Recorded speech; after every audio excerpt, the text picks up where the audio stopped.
ok kooku vous le devez au pays pour man. ok professeur peut-être am nga des observations justement par rapport à ça. sur li ñu waxtaan tout à l'heure ci. bon je pense que l'essentiel a été dit wax nañu vraiment lépp lu ñu si voilà li ñu waroon wax jot nañu leeral ay points yu am solo ça presque wax na l'essentiel. voilà Djibi aussi également na Djibril. bon xëy na peut-être ci aspect tournée économique bi justement peut-être pour rebondir à ce niveau. C'est une très bonne chose. C'est une très bonne chose, mais ils ont parlé de tournée économique. Bon, maintenant, reste à savoir, mais nous ne sommes pas des... donc dañuy xaar ba tournée bi ñëw ñu doog a mën a am lu leer effectivement ndax tournée politique la wala tournée économique la d'autant plus que la politique est un tout quand on parle de politique il y a le social il y a l'économique il y a ainsi de suite lépp ci biir mais ñu xool ban pàcc moo ci ëpp doole justement pour dire que ni est-ce qu'il s'agit réellement de ça parce qu'on a eu l'habitude c'est du déjà vu li ñuy wax ni tournée économique parce que doon na fi am président yëpp def nañ ko ñoom ñëpp def nañ ko kenn ku nekk sa tour bu mu jotee parce que mënoo wàcc ci terrain bi di campagne comme gars yi ak yooyu donc dafa am noo koy camoufler pour effectivement wàcc ci terrain bi mais ça on verra et puis c'est une très bonne chose ñu commencer par la Casamance ndax Casamance man c'est un peu dommage sax mais Casamance dafay symboliser notre échec l'échec de nos politiques économiques en fait Casamance parce que Casamance tey jii moo waroon nekk notre grenier moo waroon nekk pratiquement le poumon économique du Sénégal àll bu verte noonu ak àll bu yaatoo noonu nga xamante ni même booy xool sax même ci wàllu histoire on a un historien ici mais Casamance lii mu symbole ba ci tubaab bi sax bu ñuy doog a ñëw boo gisee gëdd bu ak doole bu ñuy joxoon Casamance ak importance bi Casamance am ak potentiel yi Casamance am Aline Sitoé Diatta bi ñuy wax nii Aline Sitoé boo gisee sax tubaab bi sonaloon ko ak kii parce que da doon bañ parce que tubaab bi ceebu Casamance bi lañ doon bëgg di jël dégg nga pour def ci fàcc seen soxla ak yooyu yëpp parce que àll la woon boo xamante ne bu naat ak xam nga opportunité yoo xamante ne doon na ko offrir Aline Sitoé nag bokkoon na ci résistants yi ci résistantes yi nga xamante ne ñoo doon bañ loolu ñu réquisitionné ceebu voilà paysans yeeg ak yooyu donc pour dire que ni li Casamance représente symbolise ci Casamance rek moo noo développé pratiquement une bonne partie de l'économie sénégalaise yu mel noonu sax moo tax ba ci mouvement yu bëri même avant l'indépendance parce que MFDC bu ñuy wax bi c'était pas un mouvement de rebelle du woon rébellion mouvement la woon rek mouvement régionaliste la woon bu ñu koy créé en 49 ak ñoom Émile Badiane ak ñoom Ibou Diallo ak affaire yooyu c'était voilà y avait rien de rebelle justement et Senghor ça a su bien gérer effectivement ce mouvement yooyu yëpp ba 1982 ni mu déclenché malheureusement si ay frustration yu tegloo ay frustration yu accumulé parce que dañ ko xaw a négligé pendant tout ce temps ce qui n'est pas normal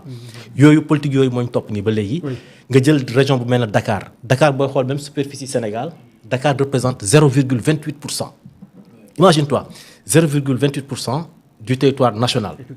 et Dakar concentre plus de 50% des activités économiques du pays donc loolu malheureusement échec la donc de 1960 à nos jours mooy montrer que suñu politique économique yi yàlla ma yàlla baal mais voilà je sais même pas quel terme utiliser pour désigner parce que on a des économistes de très bons économistes dans ce pays am nañu ay planificateurs am nañu yooyu yëpp mais naka nga mën a amee àll bu mel ne wala dëkk région partie Casamance li muy offrir yëpp ci wàllu potentiel li fa nekk ci ndox li fa nekk ci boo wax sax waxuma sax mangrove beeg mais ba ci suuf si sax quoi ainsi de suite donc meññeef yi fa nekk ak yooyu mu doon tey jii vraiment boo fa demee da ngay voilà man je pars très souvent là-bas sama voilà jaar naa université bu Ziguinchor ak yooyu yëpp mais boo fa demee vraiment c'est presque voilà da ngay yaakaar ne sax c'est un gros village quoi université bi sax boo fa demee genre lycée la rek bu ñu tappal ainsi de suite donc c'est un peu dommage que ni voilà ñu négliger cette partie. Alors maintenant programme justement fa laa bëggoon ñëw sax d'ailleurs j'avais perdu le fil. Programme Diomaye kii voilà Diomaye voilà justement parce que c'est Casamance rek bu ñu ko toppatoowee normalement comme il le faut mën naa ne mën na presque jël plus de 50% suñu économie ak yooyu voilà. Et puis c'est un peu dommage parce que boobu ba léegi voilà politiciens yi def ñu si effectivement lu am fulla léegi espérons que politique bi ça va porter ses fruits parce que war na fa dem ci moment bi aussi moment bi voilà ci période bi dëgg la ñu koy voilà le premier ministre est sorti pour baliser un peu terrain bi le terrain et il a raison parce que bu noppee bon kenn ñaanu ko yàlla am na yoo xamante ne sax je voudrais pas peut-être utiliser certaines expressions ak yooyu mais bu fa demee mu am nu mu demee tuuti mën nañu foog ni effectivement c'est parce que voilà il a été jeté voilà en partie voilà donc pour éviter yooyu yëpp xam naa xëy na peut-être premier ministre li mu def ni c'est d'un point de vue ci wàllu communication c'est une très bonne chose mu génni au moins wax. nañ ko waajal te effectivement en partie aussi wax na dëgg nañu ko waajal te visionnaire la côté boobu. man moo tax ma ni saa mi ngi laajte léegi qu'est-ce qui fait sa sympathie qu'est-ce qui fait que nit ñi am ci moom parce que ku tey la te aussi parfois am na lecture politique bu baax ñu bëri nag seen xol ak seen passion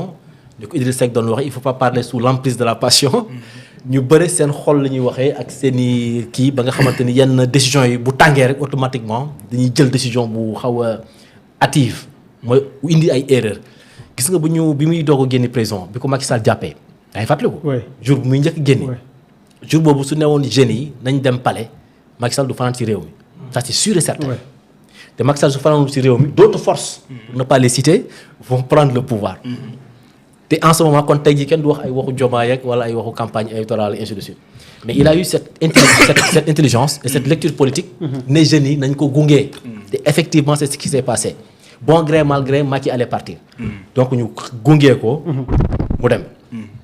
donte sax ginnaaw gi Macky jëm na ko jaxase carte bi ba jëm ko xañ mais bu mu demee aussi bëggaat na dellu ginnaaw mais boobu béy woy na mbuus mooy bu mu nee nañ ko puusaat pour ñoom ñu bokk. donc bii aussi situation bu xaw doy waar la c'est vrai que militants yi mer nañu boo leen déggee nañuy waxee am na sax ñoo xamante ni ils font des actes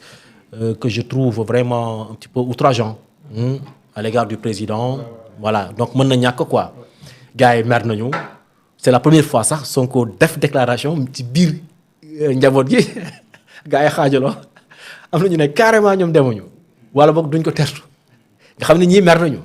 dafa am na sax ñu taxaw des leaders qui ont pris position ouvertement donc loolu c'est extrêmement rare bi mu commencé communication ak léegi yëpp bu njëkkaan su waxee rek gars yi ñu noppi gëmm xam nga muñ ainsi de suite donc am na.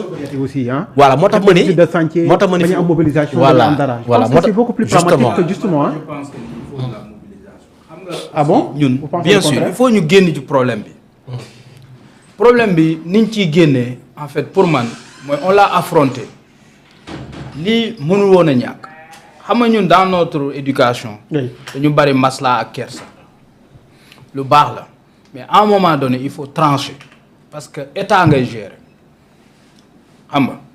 te moom la nit ci doon wax l'état c'est le plus froid des monstres. un monstre froid. froideur boobu ngay àndal moom la Tanor Dieng doon wax la main qui doit prendre des décisions ne doit pas trembler. à un moment donné li Ousmane def démocratiser ce problème là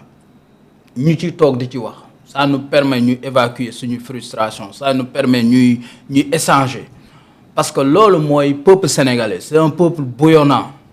boo ko teree wax sénégalais mën nga ko teree lépp ba mu des